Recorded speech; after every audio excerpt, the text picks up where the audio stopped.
The video I'm making today is a video that I desperately needed when I was first going through symptoms and when I was in the process of being diagnosed and even after I was diagnosed. This video won't be relevant to most people, but if I can help even one person, then I'll be very happy. I have tachycardia.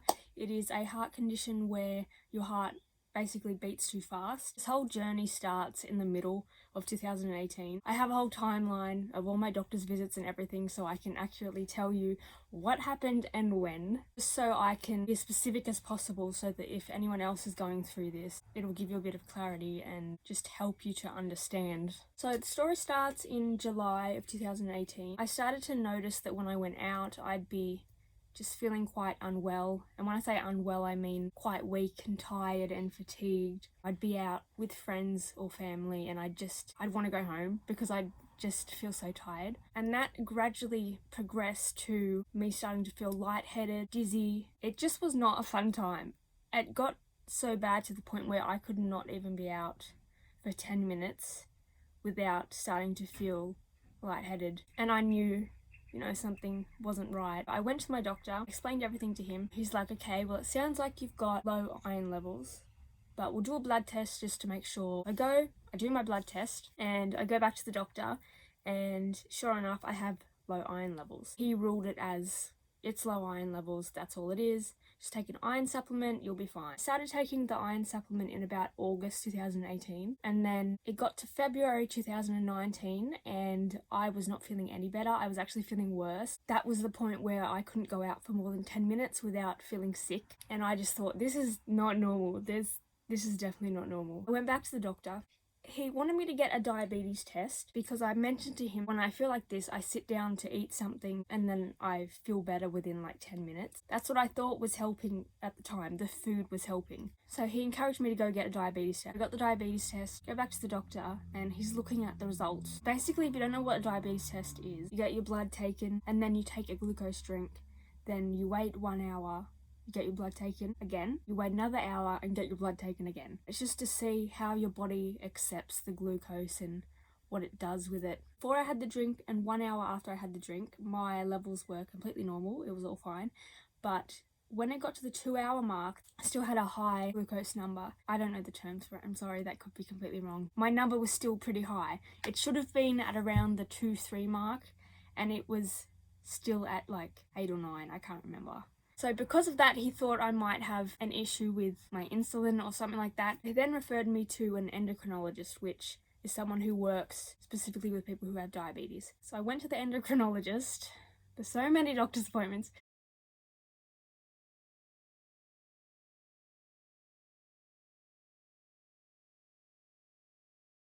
And she wanted me to get more blood tests done to check my hormone levels. I got those tests done, I went back to her, and they all looked normal except for one of the hormone tests. Then she wanted me to get another blood test that was specifically for testing that hormone that wasn't right in my body or something. She said that when she got the results, if it was fine, she wouldn't call me. And I never got a call from her, so I assumed everything was fine. I went back to my normal doctor, and he said, you might just have to learn to live with it.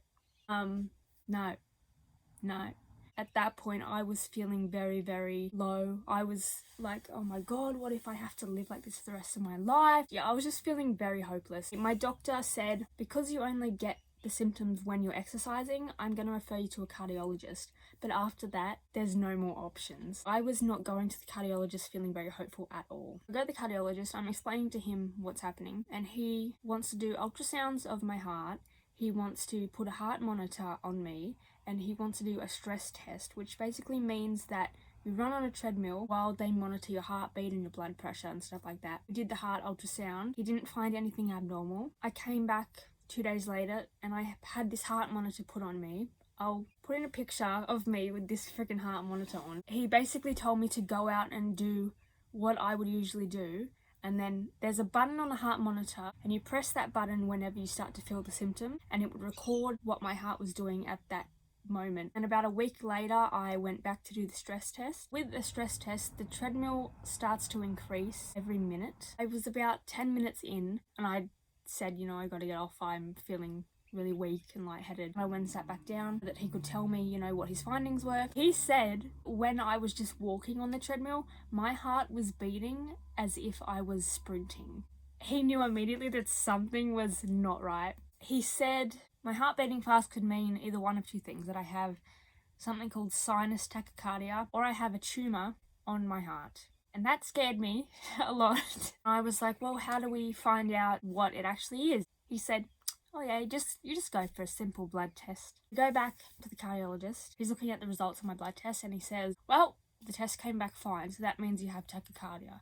On one hand I was like, yes, no tumour, but on the other hand I was like, what the hell is tachycardia and what the hell am I gonna do? He put me on a medication. I don't remember what the name of the medication was, I'm sorry. Other people with tachycardia are usually put on and it helps them. I went back to see him 3 months later to see how the medication was going. It had helped a little bit, but not enough for me to go back to doing what I was doing and being able to work. He put me on a medication called ivabradine, 1 tablet twice a day. At night, for some reason, I started to get double vision. Say if I'm looking at that lamp over there, I would turn my head and the lamp would follow.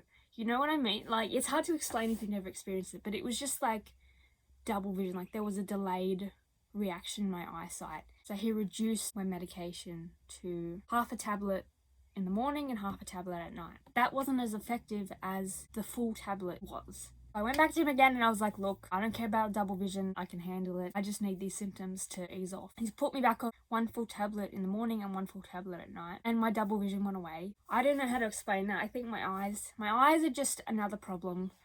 That's a separate problem. I asked on my Instagram story if anybody had any questions that they'd like me to answer. I'm gonna answer them now. Oh, also the issues with my glucose levels that I mentioned, that's because of a completely different illness, which I'm probably gonna make a video about as well because it's a very important thing. But yeah, it's for a completely different illness, so it's not related to my tachycardia at all. The most common question I get is, are you fine now? I am 80%, 70 to 80% fine. If I'm out for too long, then my symptoms start to creep in, but nowhere near as bad as they were before I was on medication. Some days I wake up and I just feel extremely fatigued, and it's like I never even went on medication in the first place, but those days are rare, luckily. Yeah, I'll never be 100% back to normal.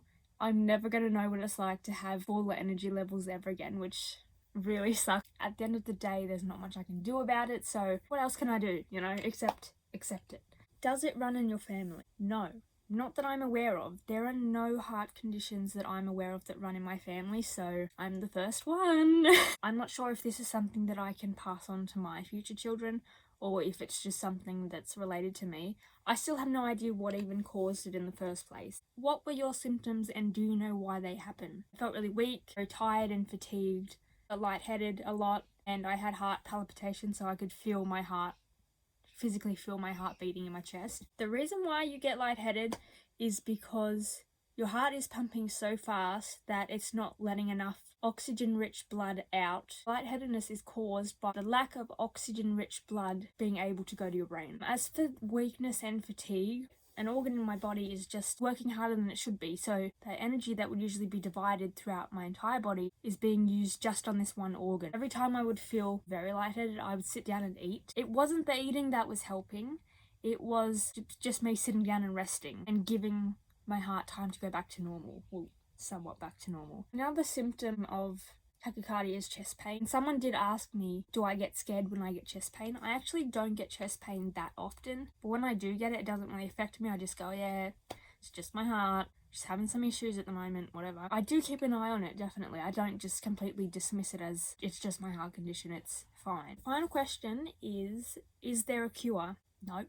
Not that I'm aware of. I'm gonna have this for the rest of my life. If it would like to just magically go away one day, I would love that. Yeah, no, there's no cure. There's only medication to reduce your symptoms. I just want to end this video by giving some advice. If you are experiencing any of the symptoms that I mentioned, definitely go see a doctor. If your doctor tells you that you might just have to live with it, keep pushing, go get a second opinion, go see a different doctor. When I was first diagnosed and going through this, I felt very alone. No one else in my life had ever experienced it. And there was no YouTube videos about it, just medical videos would come up. It's like, no, I want to hear stories from real people. to know that I'm not alone in this. So here's your sign that you're not alone in this if you are experiencing it. Just hang in there. I know it sucks and I know you feel weak and you feel like you're less of a human than everybody else because there are things you can't do. You're so much stronger than you think. Just keep going. I promise it'll get better. And if it doesn't, go to a different doctor. I never know how to end videos. Thank you for watching.